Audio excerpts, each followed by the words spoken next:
till I'm gonna need somebody to lean on. I'm gonna need somebody to lean on. I'm gonna need somebody to lean.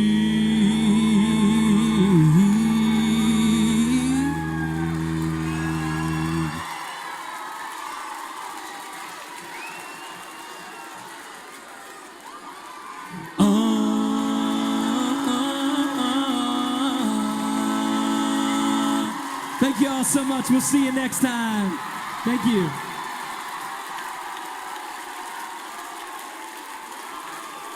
We're going to get started in just a moment with our Sleepaway Camp 101.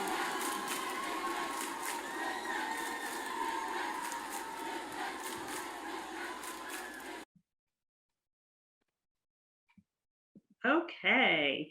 Hi, everybody, and welcome to Sleepaway Camp 101. Really glad to have you here with us.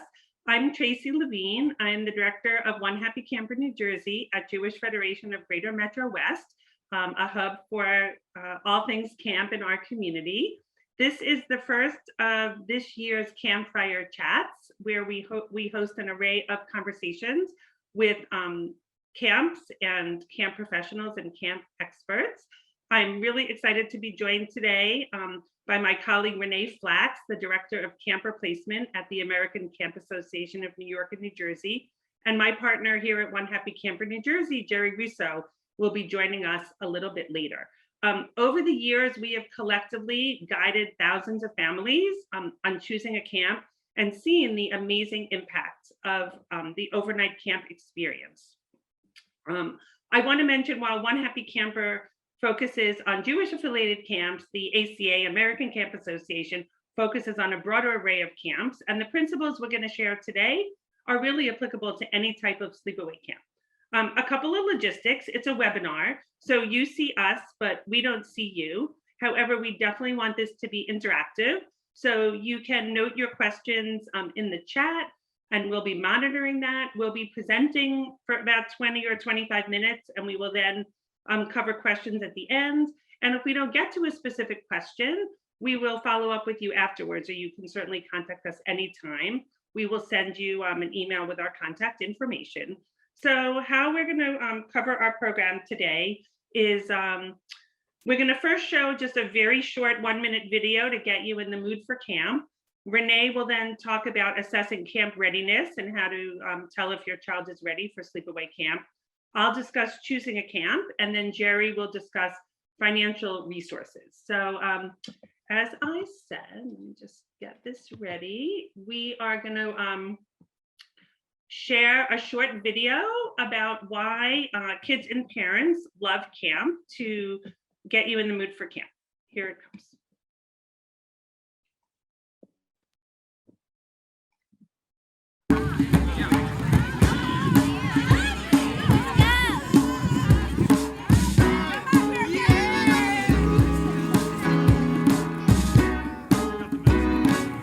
My kids to camp because I think that the experience of being away is such a growing opportunity. Your child will really be able to gain independence, a sense of maturity. You know, there's no way to explain when you see your kids smile when you pick them up and you're like, what do you think about next year? And they're like, yes. They become really independent and strong, and they just learn things in a different way than maybe they would have learned at home. Being in a Jewish environment surrounded by Jewish kids was the first reason that we started, but then it just became a part of their identity. Just seeing the staff put their arms around the campers, I mean, it's just like blows your mind. It blows your mind.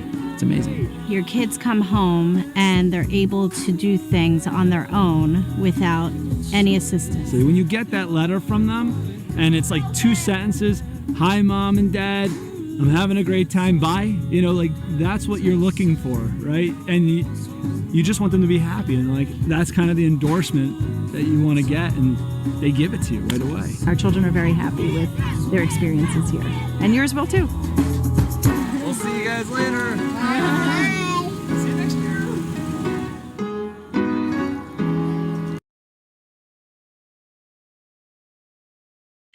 Okay, hopefully that got everyone feeling a little in the mood for summer in the middle of winter.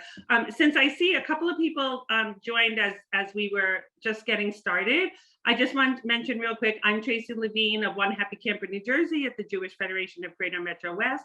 I'm here with my wonderful colleague, Renee Flax of the American Camp Association of New York and New Jersey. And my partner at One Happy Camper, New Jersey, Jerry Russo, will be joining us a little bit later. Renee is going to talk for a bit about how to assess your child's readiness for camp. I'm then going to cover tips for choosing the right camp, and Jerry will then cap it off with info about financial resources, and we'll then have a little time for questions.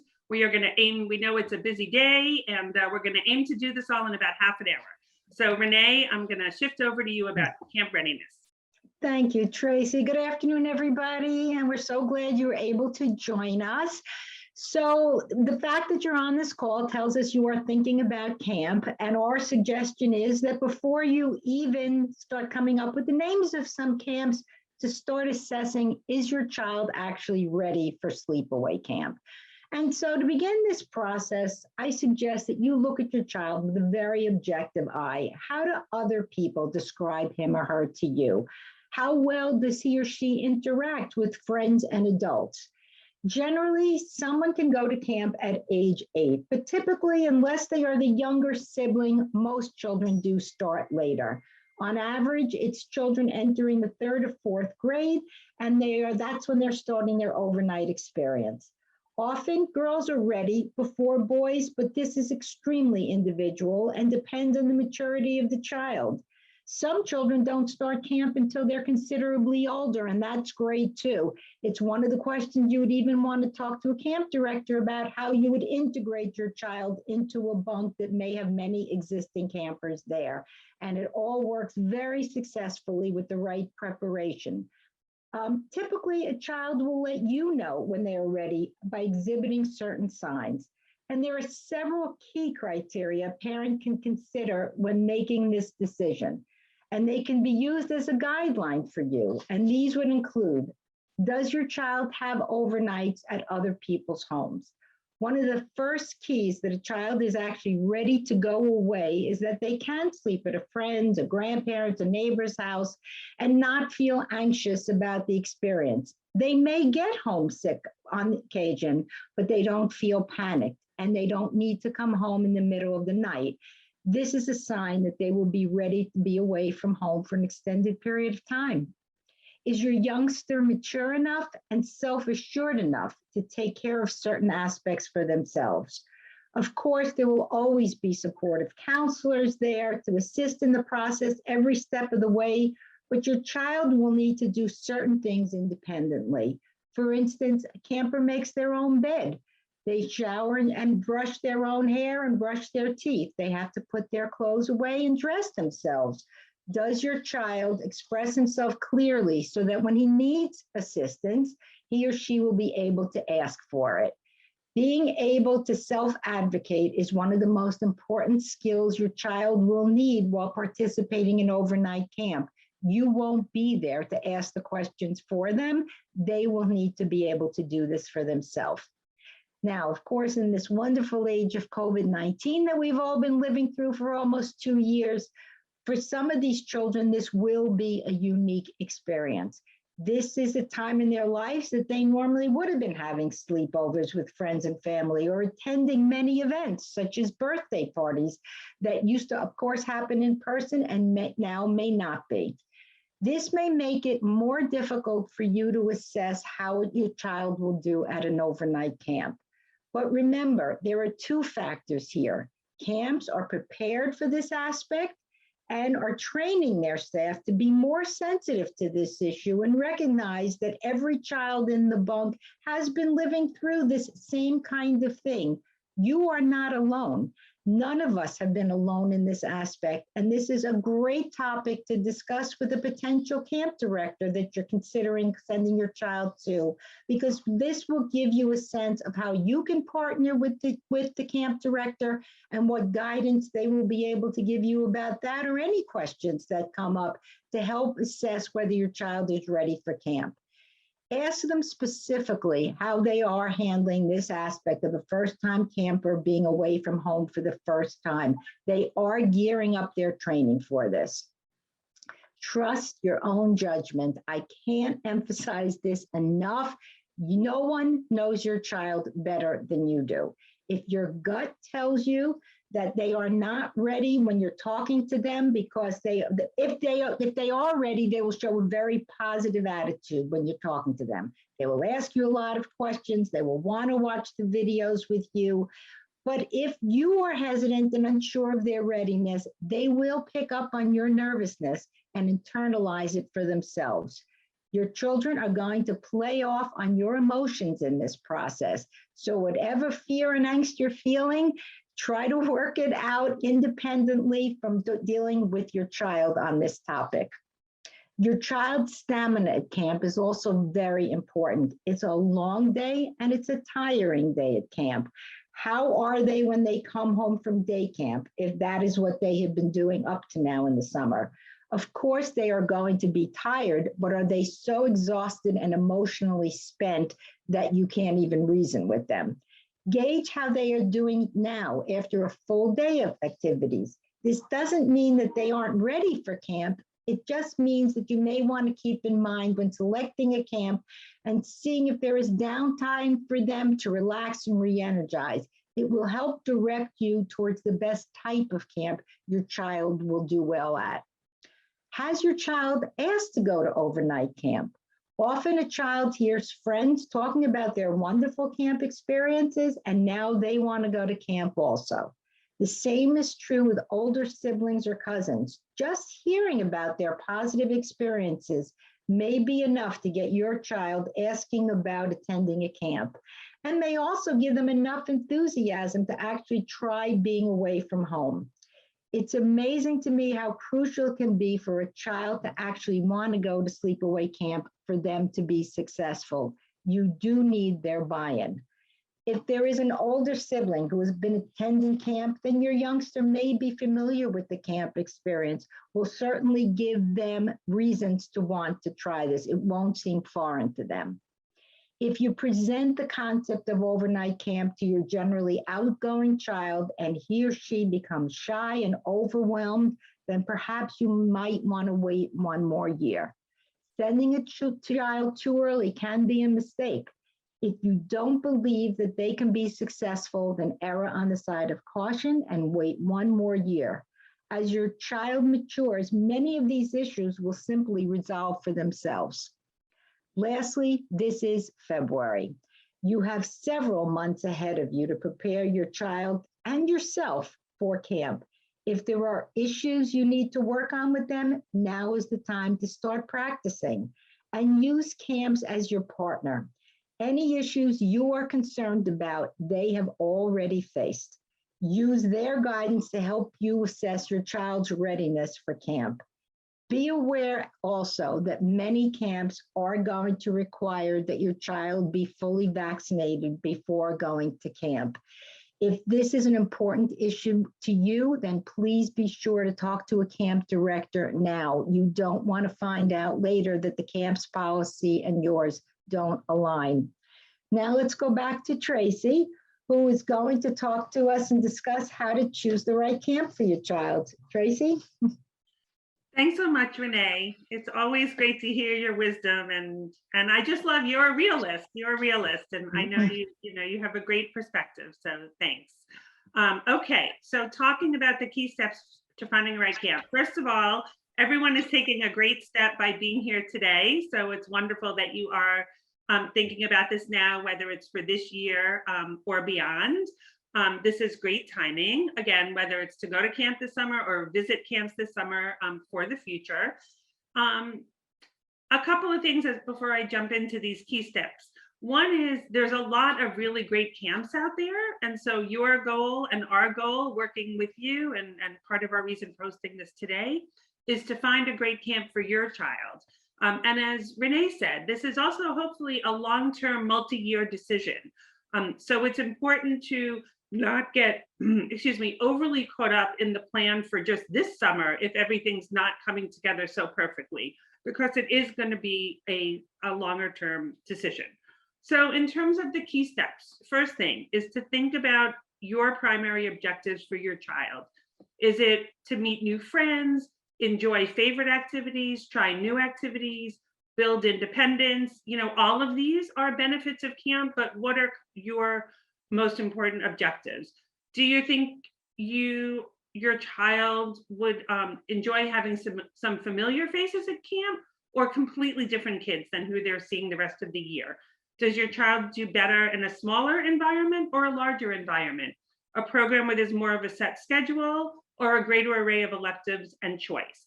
An all-around camp, or perhaps a specialty camp, of which there's really a growing number of those.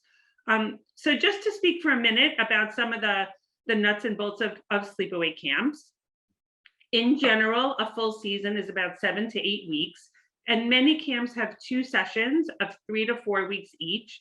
And some of those offer a shorter stay within a session, or perhaps at the end of the summer, for younger campers. Many of the specialty camps, let's say a sports, a STEM, a creative arts specialty program, offer 2-week sessions, and they have multiple options to go 1, 2, or 3 of those sessions. Kids are starting at all different ages. This was already the case, but especially with COVID, many sleepaway camps did not run in 2020. With the state of the world, many kids, while many did go last summer, and camps overall were very successful, others didn't. So even more so, there's no right or wrong age to start camp. It's all about, again, the right level for your child. And also, more and more families and kids are mixing and matching summer activities. So there's been a trend towards shorter stays, though certainly there are a good number of kids that do go full summer, and especially as kids get older, they may go for longer. Many camps, again, this will depend on COVID-related policies, but overall, many camps offer tours and rookie days, and some short stays for new campers.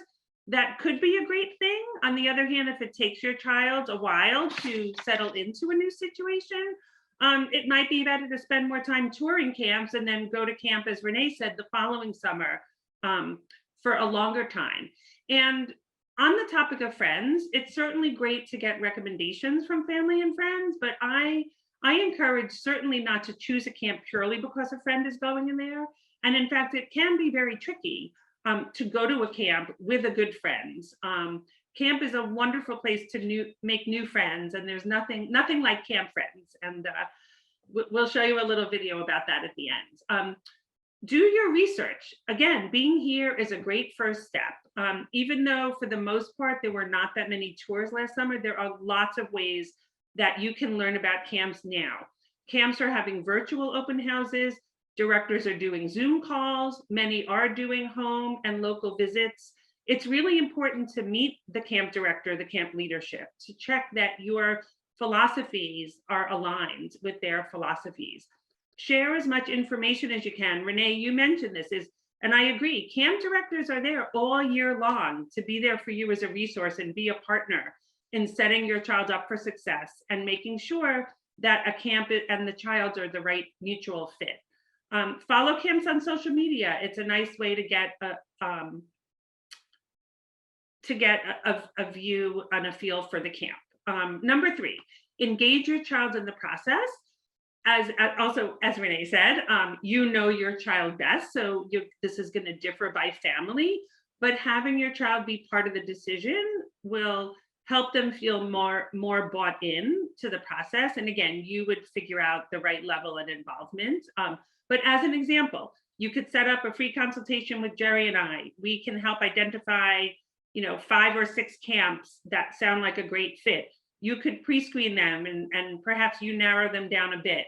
And then look at some videos and some websites with your child and pick 2 to 3 camps to learn more about. I do recommend looking into at least 2 or 3 camps and having that basis for comparison. And also highly recommend having your child engage in the process, letting the director engage with them directly so that, again, they feel a part of it. Utilize trusted resources. I suggest looking for American Camp Association accreditation. That means that a camp has met a high level of programmatic and safety needs. And if you're considering a Jewish affiliated camp, we recommend camps that are part of the Foundation for Jewish Camp Network, which doesn't mean religious per se, but means built on Jewish values with Judaism woven in through the program in very engaging ways, something special for Shabbat. Utilize us as resources. Jerry and I are here. Renee is here. We are free nonprofit organizations that are here to help. We are in like the headquarters of camp here in the Northeast. And as we said, there's a lot of great choices and we can help identify great choices for your family. I want to mention, for us, there is never any kind of commission to families or camps. So we're happy to be a complement to some of the other for-profit services out there. And as I mentioned, Renee is the director of camp replacement at ACA New York, New Jersey, and her services are also free for families. Number 5, this is going to be the shortest. Most importantly, trust your gut feeling and be open to evolving as you go through the process. And if a camp feels like the right camp, then it probably is. So I'm now going to have Jerry join us, and Jerry's going to talk a little bit about financial resources. I know we already received a question or two in the chat. This is a great time to type in other questions, as we will then do a couple of questions right after Jerry. Thank you, Tracy. Hi, everyone. So first, I have some general suggestions about camp and applying and some financial pieces as well. It's February 1st. Happy February. Happy lunar year, too. Anyway, it is important to apply early. Some camps have early bird rates or other discounts, for example, for new campers or for siblings. So if you've made a decision on where to go, don't wait, fill it out, fill out the application. The other thing is a lot of families or parents who work during the year and maybe have the summer off, working in a camp is a great way to help subsidize the cost of camp. There's lots of different types of jobs and opportunities at camp, and it really helps quite a bit with the cost of camp. And along those same lines, talking to camp if cost is a hurdle is something important because they often have scholarships or funds where they can reduce the cost for you and help it be a little bit less expensive. If your family has a Jewish connection, we encourage you to consider Jewish camps. And there's also great financial incentives available. There's a One Happy Camper grant, which is a non-need-based grant up to $1,000 for first-time campers. And that is really amazing. There are also need-based scholarships that are available from both the camp and from different Jewish federations. So in fact, I handle the Rocker Family Scholarships in Greater Metro West and the local contact also for the One Happy Camper grants. So if you have questions regarding financial needs, both need-based and non-need-based, please reach out to me. Tracy can put my name and contact information, and I can definitely help connect you with camps and those who will have financial resources as well. I think we can go to some questions and answers now, and we can turn to the chat for that. If there's anything specific. Great. Thank you, Jerry. Yeah, we have 2 really great questions that we received. The first is, how do I start the conversation with my child about Sleepaway? What questions do I ask? What info do I share? And this is from a parent who has not gone to Sleepaway camp themselves. I can share a couple of thoughts and then want to turn over to Renee and Jerry. One thing I really love are some of the videos. We're going to share 2 of them today, but we have links to some really great videos that might be a nice way, to mention to your child. We're starting to think about summer, and we've heard really wonderful things about some sleepaway camps in the area where, explaining kids are enjoying great activities during the day and getting to stay over at camp with their friends. And it's a wonderful way to try new things and gain independence, or again, the benefits that you think would appeal to them. And I would position it in a very exploratory way. We're going to be looking into different things for the summer. This is one of the things we're looking into. Why don't we watch this video together and see if there are things that you see that you like or you might be interested in. That would be one of my thoughts, is to perhaps use a video. Also, perhaps if there's a family where you're friends with the parents and the kids are friends with each other, where the kids go to sleepaway camp, kids explaining other things to kids could be very helpful. And just by the way, I'll find the book before we get off. Everyone on today who had RSVP'd in advance, we have a really wonderful book written for campers by a camper about all the basics about camp, and it's really wonderful. Renee, do you have some thoughts on this? You're so Yeah, great. first of all, it's a great question. So the fact that this parent has asked such a thoughtful question tells me that this is also a parent who is going to be able to guide their child well too. I think a lot of this depends on how old the child is we're talking about. If you are talking about a very young child, it's going to be a very soft touch in the approach. And you can say to your child, you know, do you remember so-and-so who used to be at day camp with you, for instance? And I just spoke to their mom and they told me they tried a different camp last summer and loved it. Do you want to see which camp it was? Do it as gently as you possibly can so that the child doesn't feel overwhelmed. If it's an older child who up to now has shown no interest or has shown great hesitancy, perhaps they're at an age where there are certain things that they're starting to fall in love with doing. The older kids get, the more involved they get with whether it's a sport or STEM or whatever it is, they're developing an interest in something. And if you can key in on that interest and say, wouldn't it be great to go to a camp where you can learn even more about that and get to be with kids your age who love doing that? The answer is, however it is best to get your child's buy-in without intimidating them. And if they start seeming like they're getting edgy or nervous, drop it and pick it up another day. Don't feel you have to have this whole conversation in one day and just be done with it. Slow and steady and get them excited. Thanks, Renee. Okay, second question. Can I just add one small piece? Yes.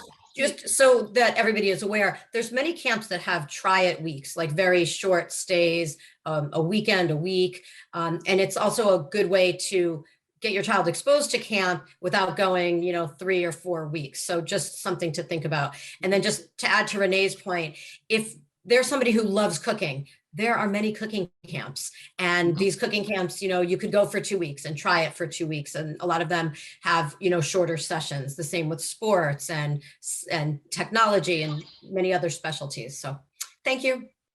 Okay, great. So we'll do one other question and then we will wrap up with just a great video from kids' perspective about camp. So other question, I know, Renee, you touched on this a little bit, but if you could touch on this a little bit more. Due to COVID, sleepovers have not been an option. In light of that, how do I really know that my daughter can handle a sleepaway camp?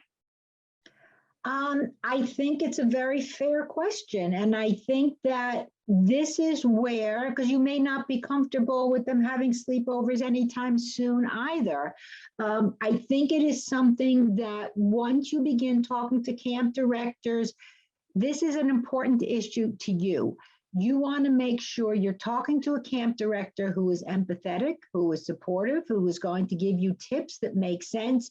They have been paying a lot of attention, giving this a lot of thought as well as to what you actually do. This has been a different 2 years for kids. And many campers came last summer who had never been away from home, which was very unique for them. They had their most supportive and loving and tender staff in the bunks with the younger campers who were in that situation.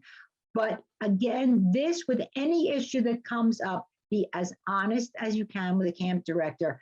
Don't hide anything, warts and all. You want them to know your fears and your child's.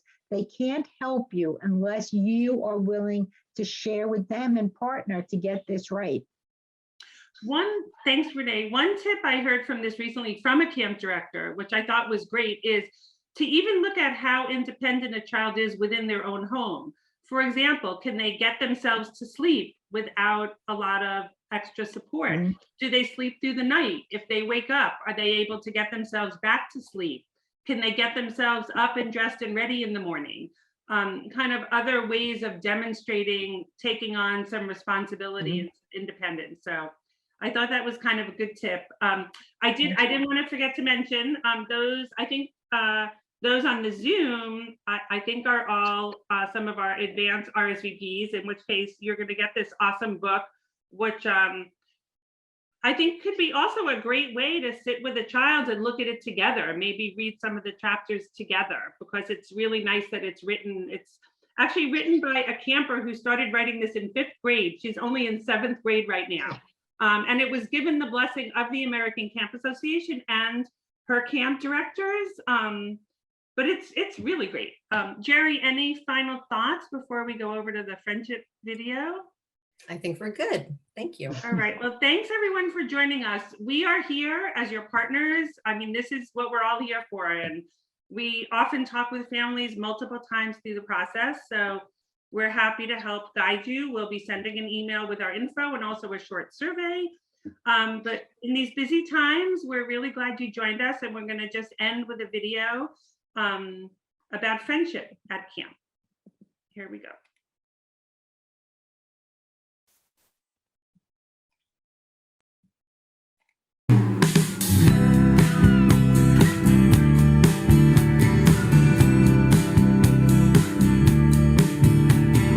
My friends at camp are amazing. Your bunk mates are gonna become your best friends. There's awesome counselors. You get to sleep in a bunk with all your friends that you make. They help me love myself, and I love them. Camp is my favorite place on earth. It's a home away from home.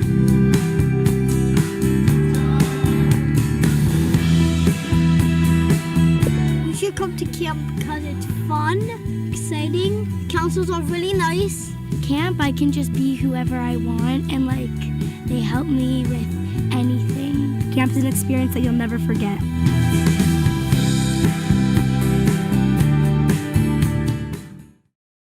Thanks again, everybody.